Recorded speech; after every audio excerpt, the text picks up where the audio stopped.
प्रेम क्या है? किसी को पाना या खुद को खो देना? एक बंधन या फिर मुक्ति? जीवन या फिर जहर? इसके बारे में सबकी अपनी अपनी राय हो सकती है, लेकिन वास्तव में प्रेम क्या है? अहंकार या विनम्रता? आइए जानते हैं इस कहानी के माध्यम से। मित्रों, इस कहानी को मैंने कई बार कई किताबों में पढ़ा है, लेकिन जिस तरह से महान दार्शनिक ओशो ने इसको एक्सप्लेन किया है, शायद ही कोई कर सकता है। तो आइए जानते हैं प्रेम की परिभाषा ओशो के शब्दों में। एक बहुत पुराना वृक्ष था। आकाश में सम्राट की तरह उसके हाथ फैले हुए थे। उस पर फूल आते थे तो दूर दूर से पक्षी सुगंध लेने आते। उस पर फल लगते थे तो तितलियां उड़ती। उसकी छाया, उसके फैले हाथ, हवाओं में उसका वह खड़ा रूप आकाश में बहुत सुंदर लगता था। एक छोटा बच्चा उसकी छाया में रोज खेलने आता था और उस बड़े वृक्ष को उस छोटे बच्चे से प्रेम हो जाता है। बड़ों को छोटों से प्रेम हो सकता है अगर बड़ों को पता न हो कि हम बड़े हैं। वृक्ष को भी पता नहीं था कि मैं बड़ा हूँ। यह पता सिर्फ आदमी को होता है, इसलिए उसको प्रेम हो गया। अहंकार हमेशा अपने से बड़ों को प्रेम करने की कोशिश करता है। अहंकार हमेशा अपने से बड़ों से संबंध जोड़ता है। प्रेम के लिए कोई बड़ा छोटा नहीं, जो आ जाए उसी से संबंध जुड़ जाता है। वह एक छोटा सा बच्चा खेलता था उस वृक्ष के पास। उस वृक्ष को उससे प्रेम हो गया, लेकिन वृक्ष की शाखाएं ऊपर थी। बच्चा छोटा था तो वृक्ष अपनी शाखाएं उसके नीचे झुकाता ताकि वह पेड़ के फल तोड़ सके, फूल तोड़ सके। प्रेम हमेशा झुकने को राजी है। अहंकार कभी भी झुकने को राजी नहीं होता।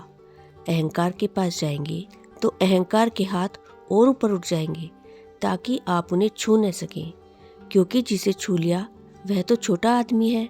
जिसे न छुआ जा सके वही बड़ा आदमी है। वृक्ष की शाखाएं नीचे झुक जाती और जब बच्चा उसके फूल तोड़ लेता तो वह वृक्ष बहुत खुश होता। उसके प्राण आनंद से भर जाते। प्रेम जब भी कुछ दे पाता है तो बहुत खुश होता है। अहंकार जब भी कुछ ले पाता है तभी खुश होता है। फिर वह बच्चा बड़ा होने लगा। वह कभी उसकी छाया में सोता, कभी उसके फल खाता और कभी उसके फूलों का ताज बनाकर पहनता और जंगल का सम्राट हो जाता। प्रेम के फूल जिसके पास भी बरसते हैं वही सम्राट हो जाता है, और जहाँ भी अहंकार घिरता है वहीं सब अंधेरा हो जाता है। आदमी दीन और दरिद्र हो जाता है। वह लड़का फूलों का ताज पहनता और नाचता और वह वृक्ष बहुत खुश होता। उसके प्राण आनंद से भर जाते। हवाएं सनसनाती और वह गीत गाता। फिर वह लड़का और बड़ा हुआ। वह वृक्ष के ऊपर भी चढ़ने लगा, उसकी शाखाओं से झूलने भी लगा। वह उसकी शाखाओं पर विश्राम भी करता और वृक्ष बहुत आनंदित होता। प्रेम आनंदित होता है। जब प्रेम किसी के लिए छाया बन जाता है तो वह आनंदित होता है। अहंकार आनंदित तब होता है जब किसी की छाया छीन लेता है। और लड़का बड़ा होता चला गया। दिन बढ़ते चले गए। जब लड़का बड़ा हो गया, उसके दूसरे काम भी उसकी दुनिया में आ गए। महत्वाकांक्षा बढ़ गई। उसे परीक्षाएं पास करनी थी, उसे मित्रों को जीतना था, और वह फिर कभी कभी आता, कभी नहीं भी आता। लेकिन वृक्ष उसकी प्रतीक्षा करता रहता कि वह आए। उसके सारे प्राण पुकारते कि आओ। प्रेम एक प्रतीक्षा है, एक वेटिंग है, लेकिन वह कभी आता, कभी नहीं आता, तो वृक्ष उदास हो जाता। प्रेम की एक ही उदासी है, जब वह बांट नहीं पाता, जब वह दे नहीं पाता तो उदास हो जाता है। और प्रेम की एक ही धन्यता है कि जब वह बांट देता है, लुटा देता है, तो वह आनंदित हो जाता है। उस लड़के की एम्बिशन, महत्वाकांक्षा बढ़ रही थी। कहाँ वृक्ष, कहाँ जाना। फिर एक दिन वह वहां से गुजर रहा था तो वृक्ष ने उससे कहा, सुनो। हवाओं में उसकी आवाज गूंजी कि सुनो, तुम आते नहीं। मैं प्रतीक्षा करता हूँ, मैं तुम्हारे लिए प्रतीक्षा करता हूँ, राह देखता हूँ। उस लड़के ने कहा, क्या है तुम्हारे पास जो मैं आऊँ? मुझे रुपये चाहिए। अहंकार हमेशा पूछता है कि क्या है तुम्हारे पास जो मैं आऊँ। अहंकार मांगता है कि कुछ हो तो मैं आऊँ, न कुछ हो तो आने की कोई जरूरत नहीं। अहंकार एक प्रयोजन है, एक पर्पस है।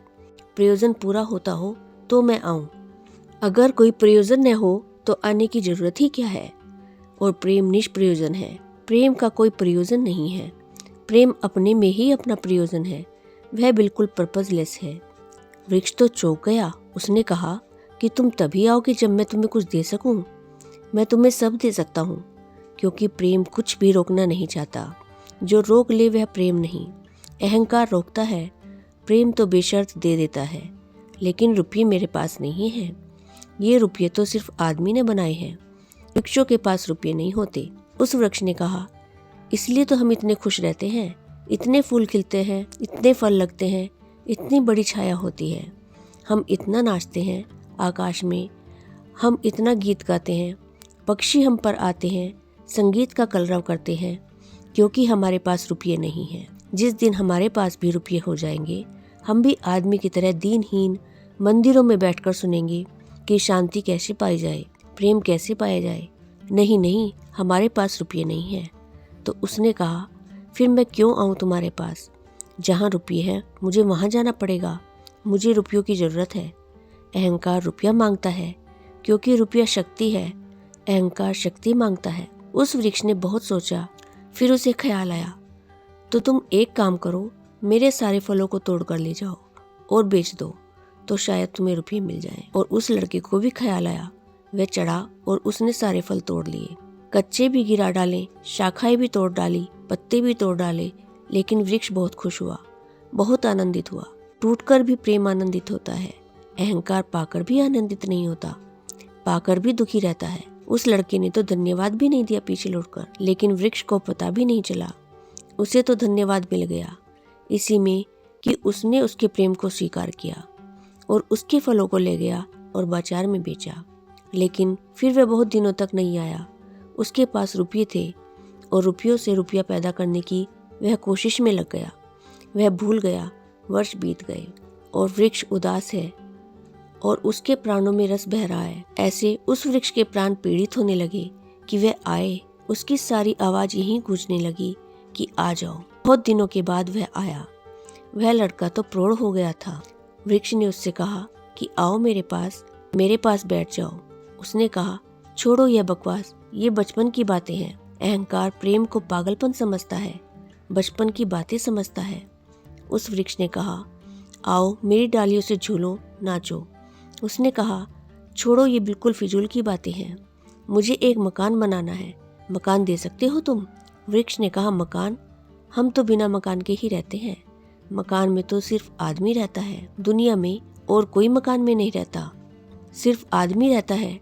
सो देखते हो आदमी की हालत, मकान में रहने वाले आदमी की हालत। उसके मकान जितने बड़े हो जाते हैं, आदमी उतना छोटा होता चला जाता है। हम तो बिना मकान के रहते हैं। लेकिन एक बात हो सकती है कि तुम मेरी शाखाओं को काट कर ले जाओ, तो शायद तुम मकान बना लो। और वह प्रौढ़ कुल्हाड़ी लेकर आ गया और उसने वृक्ष की शाखाएं काट डाली। वृक्ष एक ठूंठ सा रह गया, लेकिन वृक्ष बहुत आनंदित था। प्रेम सदा आनंदित है, चाहे उसके अंग भी कट जाएं, लेकिन कोई ले जाए, कोई बांट ले, कोई सम्मिलित हो जाए, कोई साझीदार हो जाए। और उस लड़के ने तो पीछे लौटकर भी नहीं देखा। उसने मकान बना लिया और वक्त गुजरता चला गया। वह ठूठ राह देखता रहा। वह चिल्लाना चाहता था, लेकिन अब उसके पास पत्ते भी नहीं थे, शाखाएं भी नहीं थी। हवाएं आती और वह बोल भी न पाता, बुला भी न पाता। लेकिन उसके प्राणों में तो एक ही गूंज थी कि आ जाओ, आ जाओ। और बहुत दिन बीत गए, तब वह बूढ़ा आदमी हो गया था। वह बच्चा, वह निकल रहा था पास से, वृक्ष के पास आकर खड़ा हो गया। तो वृक्ष ने पूछा, क्या कर सकता हूँ और मैं तुम्हारे लिए? तुम बहुत दिनों के बाद आए। उसने कहा, तुम क्या करोगे? मुझे दूर देश जाना है धन कमाने के लिए। मुझे एक नाव की ज़रूरत है। तो उसने कहा, तुम मुझे काट लो तो मेरी इस पीड़ से नाव बन जाएगी और मैं बहुत धन्य हो जाऊंगा कि मैं तुम्हारे लिए नाव बन सका और तुम्हें दूर देश ले जा सका।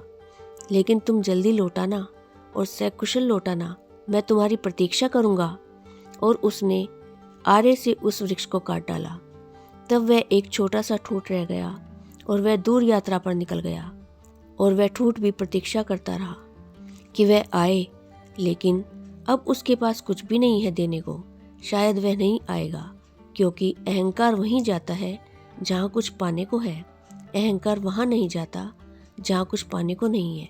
वह पेड़ सोचता रहा कि वह मेरा मित्र अब तक नहीं आया और मुझे बड़ी पीड़ा होती है कि कहीं नाव डूब तो नहीं गई, कहीं वह भटक तो नहीं गया, कहीं दूर किसी किनारे पर विदेश में कहीं भूल ही न गया हो कि वह कहाँ रहता है, कहीं वह डूब न गया हो, कहीं वह समाप्त ना हो गया हो।